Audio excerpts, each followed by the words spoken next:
welcome to my library, and I am uploading these pictures as well as like in my voice. And I'm so sorry because the last pictures were blurred, but then also I know you guys were in great need, therefore, you were patient and kind enough to watch it till complete. So sorry for that.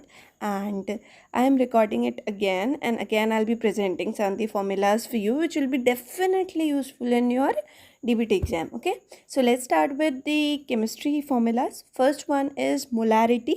Molarity is number of moles of solute per liter of the solution. Okay, please remember it's per liter of the solution. If you have made a solution, say for example you have made a solution of 5 gram NaCl, so NaCl has a weight of how much? 40. Is it 40? Is it 58.5? Yeah, 58.5. So NaCl has a weight of 58.5, then 5 gram upon 58.5 per liter will be the molarity of the final solution. Okay, let's talk about the picture. So the formula is molarity is equal to mass into 1000 upon molecule mass into ml of the volume. Its unit being mole per liter. Please remember, if it is given in ml, then you have to multiply the upper value with the 1000. If it is not given in ml, it is present in liters, then well enough. Okay, just calculate the moles and then keep the value in the downside, and then you will get the molarity. Its unit is moles per liter, therefore you have to always make it in liters. So what are the points which you should remember always about molarity is it depends on solvents, it depends on solutions volume. We don't talk about solvent in molarity because solvent is the term which comes जब आप molality explain करते हो. Okay, so that therefore we use the term solution always when we talk about molarity. So there is an inverse relation of volume with molarity. You'll see a question in your DBT जिसमें it is said that a student, he or she forgets your solution, and when that person forgets the solution in the heating tank या heating plate पे वो भूल जाता है, then what happens is volume थोड़ा कम हो जाता है. I think the question was 100 ml to 50 ml. So what is the relation between volume and molarity? So it is inverse relation. जब भी आपका volume कम होगा तो आपकी molarity बढ़ जाएगी. Why? Because concentrated हो जाएगा आपका solute. Okay, so volume कम, molarity ज़्यादा, volume ज़्यादा, molarity come. What is the formula for stock solution? हमेशा लैब में it is not always कि आप हर बार फ्रेश सोल्यूशन प्रिपेयर करते हो. हर बार आपके पास एक स्टॉक सोल्यूशन प्रिपेयर होता है, एंड बिकॉज आपके वर्किंग वॉल्यूम्स या जितना volume you utilise in laboratory is way higher, तो आप क्या करते हो, आप हर बार स्टॉक से डाइल्यूट करते हो. ओके, तो स्टॉक सोल्यूशन से डाइल्यूट करके निकालने का formula will be M1V1 equal to M2V2. You guys can let me know in the comment section और DM me in the Instagram कि आपको मोलारिटी के स्टॉक सोल्यूशन वाले क्वेश्चंस अगर सॉल्यूशन चाहिए then I can do it for you. Otherwise if you are able to do them then well and good. Okay, and then one more formula is if they are saying, suppose they are saying कि there are two solutions A and B. अब आपने A और B को mix कर दिया, then what will be the resulting molarity of the final solution? तो उसके लिए what formula do you use? It is M1V1 plus M2V2 upon V1 plus V2. It will give you the molarity of the final solution. With this we have tackled everything about molarity. Let's jump to the second concept which is molality. I always told you कि अगर आपको ये confusion नहीं लगता है then please do remember कि molality में लिटी है. लिटी में असल में लिटी नहीं होता, मतलब it is not per liter, it is per kg. Okay, और मोलारिटी में जहाँ आर है देर इज लीटर इन्वॉल्व. पर लीटर निकाल दो आप मोलारिटी में, और मोलालिटी में it's per KG. Okay, so molality is moles of solute per KG of the solvent. Again जो इसको रिप्रेजेंट किया जाता है that is via small m. It comes as mass upon molecular mass which gives your number of moles. Mass into 1000 upon molecular mass into weight of the solvent in gram. Again per KG निकालते हो, अगर ग्राम में दिया है तो अपर value को 1000 से multiply करोगे. Okay, so the unit is mole per KG.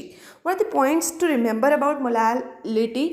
See, the question can come as कि out of 4 options which one is your intensive property? So please do remember if the option is molality, तो molality आपका intensive property है क्योंकि ये सिर्फ mass of the solvent पे depend करता है. I repeat, it depends only on the mass of the solvent. Okay, talked a lot about ki mole per liter, mole per kg. So let's see ki how to calculate moles, which I think is the most basic formula. So mole comes as weight upon molecular weight. For that you need to remember some of the molecular weight, or some of them I assume that you are knowing from the prior your chemistry classes, or like whatever you have studied in your 11th and 12th. Okay, so moles will be weight upon molecular weight. Then comes percentage composition. See, percentage composition आप directly as a question नहीं expect कर सकते. You can see कि there will be a question कि 75% of NaCl in 100 ml का जो molarity है वो कितना होगा. ओके, सो परसेंटेज कॉम्पोजिशन, तब आप ये समझ पा रहे हो कि 100 ml में कितना है आपका 75 gram of NaCl is present. तो 1000 में कितना हो जाएगा, 1000 ml इज 1 लीटर, राइट. तो 750 ग्राम हो जाएगा. ओके, तो उस तरीके से आप वहाँ पे उसकी मोलैरिटी निकाल सकते हो. So percentage composition is what percentage of each element is present in a compound. Say for example I am talking about XYZ mixture, अब अ मिक्सचर XYZ. अब I am asking you, okay tell me what is the composition of Y in the entire X, Y and Z mixture. Okay, so this is what is represented by percentage composition. That is out of total कितना आपको जो है एक particular जो भी आपसे compound, जो भी कॉम्पोनेंट, सॉरी नॉट कंपाउंड, जो भी कॉम्पोनेंट पूछा गया है उसका कितना परसेंटेज है उस पूरे मिक्सचर में. ओके, से फॉर एग्जाम्पल एक और एग्जाम्पल लेते हैं. आपके घर में there will be 5 members if there are 5 members. Okay, तो उसमें आपका कितना परसेंटेज कॉन्ट्रीब्यूशन होता है in the daily household activities. That will be your percentage composition in your entire family. Okay, अब आता है कि किस तरीके से रिप्रेजेंट करते हैं. तो it can be represented by weight. Okay, when they are saying कि इतने केजी में इतने gram of this is present. Say for example आप घर में you can take the example of rice. Okay, so weight by volume is when some compound is present in a liquid solution. Say for example आप NaCl का KCN जब बनाते हैं, let me tell you KCN is a potent inhibitor. आज तक KCN से ज़्यादा strong inhibitor या फिर strong poison नहीं present है. So KCN will be weight volume से दिखाया जाएगा. And this KCN I'm telling you क्योंकि researchers are again and again developing a more potent toxin या more potent इनहिबिटर, तो वो वेट बाय वॉल्यूम में दिखाएंगे. Okay, so volume by weight, then some amount, some ml is present in a kg, then it is represented by volume by weight. And then comes volume by volume, which is very easy. When you mix oil and water, when you mix 2 solutions, then it will be volume by volume.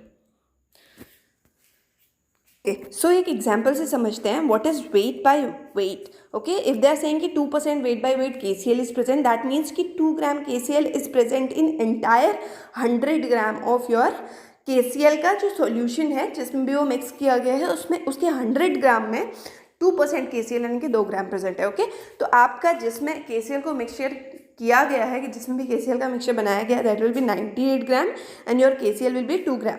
इसको आप question पे apply करोगे, then only you will get to know what I am saying. Okay, so उसके बाद second is weight by volume. Weight by volume में 2% KCl, similarly कि 2 ग्राम KCl है और 98 ml आपका जो सॉल्यूशन है उसमें 2 ग्राम KCl प्रेजेंट है. 98 ml of solvent and solute they both together comprise solution.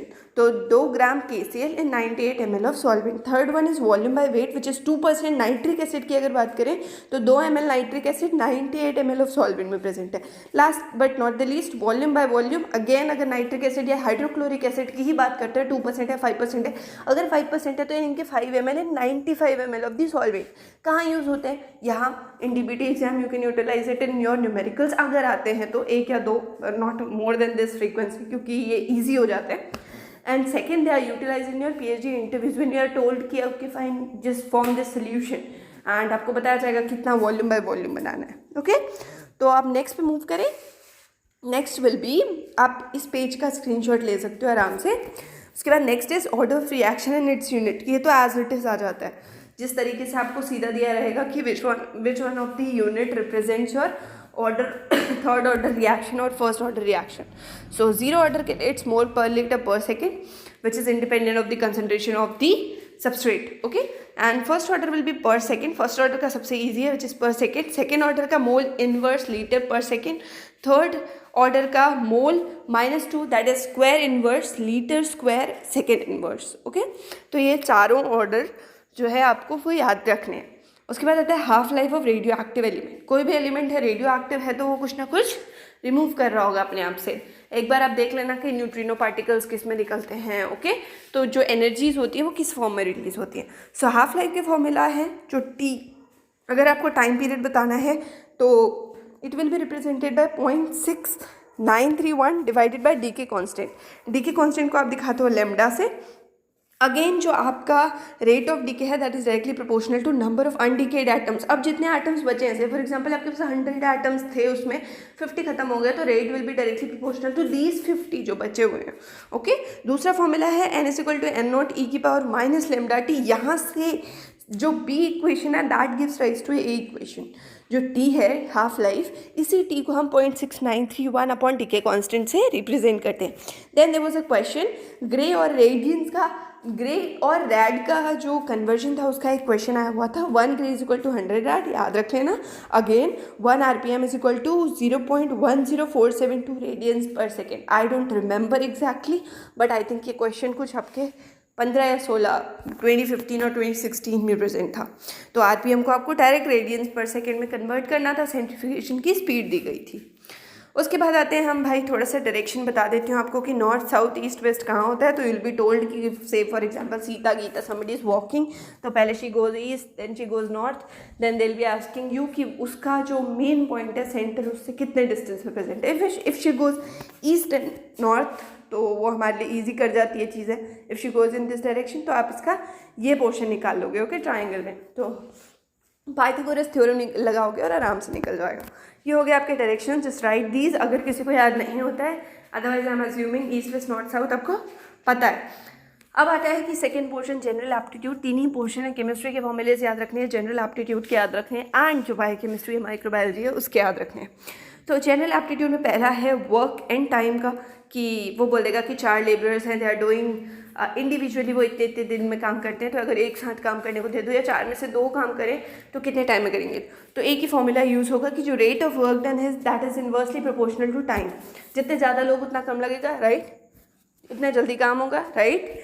तो ऐसे ही अगर आपको ए का दिया है बी का दिया है, आप क्या करोगे, इन्वर्स कर दोगे। 1/a plus 1/b is equal to 1/x। अगर आपसे टाइम पूछा हुआ है कि ए से फॉर एग्जांपल 8 दिन में करता है, बी 4 दिन में करता है, तो इट विल बी 1/8 प्लस 1/4, ठीक है। तो ये कितना हो जाएगा, 2 1 3/8 8/3, ठीक है। 3 मतलब 2 पॉइंट समथिंग डेज में वो आपका कंप्लीट करके काम आपको दे देंगे। उसके बाद आता है बहुत ईजी चीज़, जो मेजरमेंट ऑफ सेंट्रल टेंडेंसीज है, उसमें आता है मीन मीडियन मोड। इसमें मैं आपको बायोस्टैटिक्स, अगर बायोस्टैट्स का स्टैटिस्टिक्स का दिखाना चाहूँ तो I will show you someday. Positive deviation negative deviation क्या होता है, बट अभी के लिए it's mean is sum of all the observation upon total number of observation. Average ही होता है मीन। अब मैं आपको बताती हूँ कि केसेस जो क्वेश्चन में आते हैं, दैट इज अगर आपको दिया है कि कोई आपका पर्टिकुलर मीन आ रहा है 2586, okay, and they are saying कि जो आपकी सारी डिजिट्स हैं उसमें 25 ऐड कर दिया है, तो what will be the new mean. तो 2586 प्लस 25, मतलब अगर हर एक डिजिट में एवरी डिजिट से ए टू एन डिजिट है और A to N digit each of them is getting increase by a factor of 25, तो जो फाइनल मीन है उसमें भी 25 ऐड हो जाएगा, okay. So mean will also change by the same digit. तब आता है example is individual digit plus minus x, या it the same goes for minus also. Subtraction हो रहा होगा, अगर सब्ट्रैक्ट हो रहा है तो भी ये वैल्यू, तो भी ये फॉर्मूला काम करेगा, ओके। अब बात करते हैं हम परम्यूटेशन और कॉम्बिनेशन के। आई अर्ज यू कि अगर परम्यूटेशन कॉम्बिनेशन पढ़ना है, please go to the website.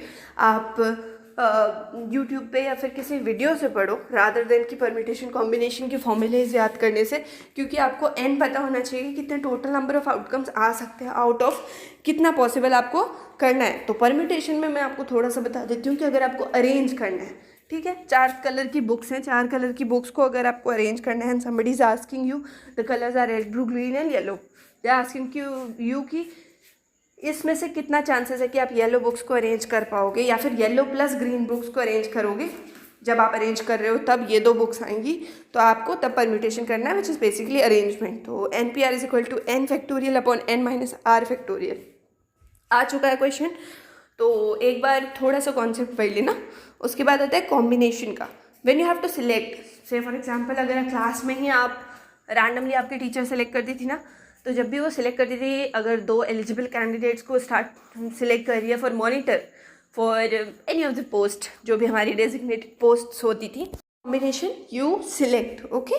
So then combination का अगेन मैंने फॉर्मूला आपको दे रखा है, एक बार आपको देखना पड़ेगा। ये बेसिक्स बता देती हूँ। एंड अगर दिया होता है कि ये एंड ये, इसको आपकी प्रोबेबिलिटी निकालनी है तो आप मल्टीप्लाई करते हो, और अगर और दिया होता है तो आप एडिशन करते हो।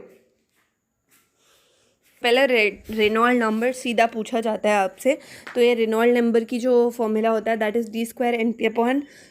ये जो है एज इट इज़ पूछा जाता है, इससे कोई फॉर्मूला नहीं होगा, बट ये एज इट इज़ ही आपके एग्जाम में आता है, ओके। तो let's move forward. Time and distance की बात करते हैं, हर बार आता है। तो distance equal to speed into time, या speed is equal to distance upon time. तो S1 T1 equal to S2 T2 से आप डायरेक्ट निकाल सकते हो। अगर आपको एक की स्पीड टाइम दिया है, दूसरे का टाइम दिया है स्पीड निकालने, तो इस इक्वेशन से आप इजीली कैलकुलेट कर सकते हो। अब बात करते हैं हम एवरेज स्पीड की। एवरेज स्पीड जब आपका डिस्टेंस कांस्टेंट है, फॉर एग्जांपल कोई बच्चा स्कूल जाता है, स्कूल से घर आता है, तो डिस्टेंस कांस्टेंट है। अगर डिस्टेंस कांस्टेंट है और जाने की स्पीड जो है वो आपकी a है और आने की स्पीड b है km/h, तो आप क्या करोगे, या मीटर/सेकेंड, तो आप करोगे 2 × a × b upon a+b, okay. जब डिस्टेंस कांस्टेंट है तो आपका ये फॉर्मूला लग जाएगा। जब डिस्टेंस कांस्टेंट नहीं है तो आप टोटल डिस्टेंस कवर्ड देखोगे पहले कि एक बार वो 20 जाता है, देन वो 20 जाता है, और टोटल टाइम शुरुआत में उसको 15 मिनट लगते हैं और दूसरी बार में उसको 5 मिनट लगते हैं, तो 20/20 हो जाएगा। तो 1 km/h की स्पीड से चल रहा है वो, ओके। तो this will be when distance is not constant. अब बात करते हैं रिलेटिव स्पीड की। रिलेटिव स्पीड, दो व्हीकल्स चल रहे हैं या दो व्हीकल्स ही चल रहे हैं, अगर पैरेलल ट्रैक्स हैं आपके और जो दो व्हीकल्स हैं they are going in same direction, तो जो उनकी स्पीड होगी relative speed that will be a और b में a - b, ओके। और अगर वो opposite direction, it is basically ये तब बोला जाता है जब आपकी ट्रेन चल रही होती है। तो अगर दो ट्रेन जो है वो सेम डायरेक्शन में जा रही हैं, तो आप क्या करोगे, a - b करोगे रिलेटिव स्पीड निकालने के लिए। और अगर यहीं ये ट्रेन जो है एक दूसरे को अप्रोच कर रही है, for example they are going to pass, कि इस वाले ट्रैक पे एक आ रही है, एडजेसेंट ट्रैक्स हैं ये, तो यहाँ पे आप a+b करोगे रिलेटिव स्पीड के लिए, ओके। अब आते हैं हम बोट स्ट्रीम के क्वेश्चन पे। बोट इन स्ट्रीम के क्वेश्चन में अगर अपस्ट्रीम बह रही है कुछ, ये आपकी पानी की जो भी आपका वाटर फ्लो है, अगर अपस्ट्रीम बह रहा है तो आप हो जाएगा stream of boat speed of boat minus speed of stream, ये हो जाएगा आपका फॉर्मूला अपस्ट्रीम के लिए। और अगर डाउन स्ट्रीम बह रही है तो हो जाएगा speed of boat plus speed of stream, okay. तो अपस्ट्रीम डाउन स्ट्रीम का फॉर्मूला ये हो जाएगा।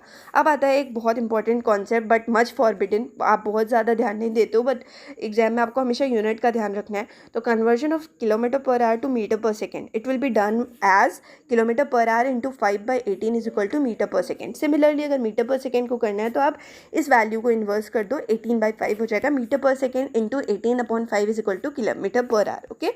इंपॉर्टेंट इज अगर प्लेटफॉर्म प्रेजेंट है तो जो डिस्टेंस है ट्रेन का, क्योंकि जो टोटल डिस्टेंस हो जाएगा, हमेशा ये आपको याद रखना है अगर आप क्वेश्चन सॉल्व करोगे, जो टोटल डिस्टेंस हो जाएगा दैट विल बी आपका ये प्लेटफॉर्म है और इस पे आपकी ट्रेन पास कर रही है, ओके। तो जब ट्रेन, ये पूरा डिस्टेंस आप ऐड करोगे, क्या करोगे आप, ये पूरा डिस्टेंस आप ऐड करोगे, तो जब प्लेटफॉर्म प्रेजेंट है तो add the distance of train as well as platform, okay. यही चीज़ मैंने यहाँ पे लिखी हुई है। उसके बाद let's jump to the next one. Bio process से थोड़ा बहुत, मेरा बैकग्राउंड नहीं है, that's why I could not make it कि मैं बहुत ज़्यादा फॉर्मूलेज लाऊं, बट टाइम कंस्ट्रेंट भी है और बैकग्राउंड भी नहीं है अगर क्लियरली बोला जाए तो। थ्योरेटिकल यील्ड के लिए आप क्या करते हो, अगर आपको एक रिएक्शन दी हुई है सबस्ट्रेट गिव्स प्रोडक्ट, तब आप क्या करोगे, molecular weight of product upon molecular weight of substrate कर दोगे, ओके। और वहीं एक और क्वेश्चन होता है वाई और नीचे सबस्क्रिप्ट में टी से थ्योरेटिकल यील्ड दिखाते हैं, और जो ऑब्जर्व यील्ड दिखाते हैं वो दिखाते हैं वाई सबस्क्रिप्ट में ओ। तो that will be change in the product का weight upon change in the product substrate का वेट, ओके। तो ये हो गया कि आपका फाइनल अगर वेट है, final wait minus initial wait of product upon substrate का इनिशियल माइनस फाइनल वेट, तो इससे आ जाएगा आपका ऑब्जर्व्ड यील्ड। मॉलिक्यूलर वेट्स आप एक बार देख लेना अगर आपको मन हो कि किसका कितना होता है। थ्योरेटिकल यील्ड और एक और तरीके से निकल सकती है which is number of mole into molecular weight of product upon molecular weight of substrate. ये किसके लिए है, जब आपका नंबर ऑफ मोल 1 आएगा तो molecular weight of product upon substrate करोगे तो value will be molecular weight of product upon substrate ही हो जाएगी। बट अगर नंबर ऑफ मोल्स 1 से ज़्यादा हैं तो आप मल्टीप्लाई करोगे उसको। ओके, अब आते हैं हम बायो पे। तो बायो में आपको अगर अमाइनो एसिड्स दिए हुए हैं कि कितने रेजिड्यू अमाइनो एसिड के बन रहे हैं, कितना कोड हो पा रहा है, कितना वेट है उसका, तो उसके लिए आप अमाइनो एसिड अगर फ्री है तो 128 डाल्टन उसका वेट लेंगे, और अगर वो फ्री नहीं है then what you will do, आप क्या करोगे, अगर वो किसी एक चेन में प्रेजेंट है, पेप्टाइड बना चुका है वो, तो -18 करोगे आप, -18, ठीक है। तो 4 × 110 और 4 × 128 - 4 × 18. This will be the value of the weight of this peptide consisting of 4 amino acid. तो रेजिड्यू होगा तो आप 110 डाल्टन लेंगे, और अगर amino acid will be present then 128 dalton लेंगे। What is the weight of nucleotide, nucleotide का weight is 325 dalton, that is for sure, उसमें आपको कुछ डिफरेंस करना नहीं है। अब आते हैं एक important concept, that is enzymes. Enzyme की एक्टिविटी पे क्वेश्चन आते हैं, तो माइक्रोमोल पर मिनट, 1 मिनट में कितना micromole of substrate is getting converted into product, that will be the activity of your enzyme. अब अगर स्पेसिफिक एक्टिविटी निकालनी है then utilize the value of activity divided by total enzyme in mg. I repeat, utilize the value of activity upon total enzyme in mg.